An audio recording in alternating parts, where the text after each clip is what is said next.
विद्यार्थ्यांनो, दोन चलातील रेषीय समीकरणामध्ये चलाचा लोप करून समीकरण कसं सोडवायचं हे आपण शॉर्टच्या माध्यमातून पाहणार आहोत.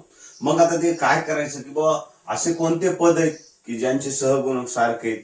या ठिकाणी बी चं पद आणि या ठिकाणी पण बी चं पद सहगुणक सारखे आहेत. मग सहगुणक सारखे जर चिन्ह समान असतील तर वजाबाकी आणि चिन्ह वेगवेगळे असतील तर बेरीज. मग या ठिकाणी चिन्ह समान आहेत म्हणून यांची वजाबाकी करायची. तर वजाबाकीमध्ये प्रत्येक पदाचं चिन्ह बदलतंय.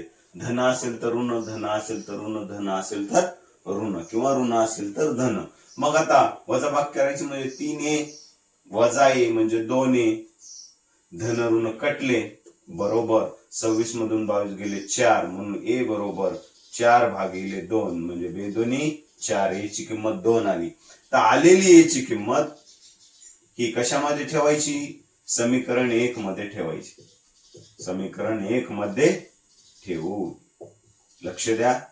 समीकरण 1 आहे 3a अधिक 5b बरोबर 26 म्हणजे a ची किंमत 3 गुणिले 2 अधिक 5b बरोबर 26 म्हणजे 3 दोन्ही 6 अधिक 5b बरोबर 26 म्हणजे 5b बरोबर 26.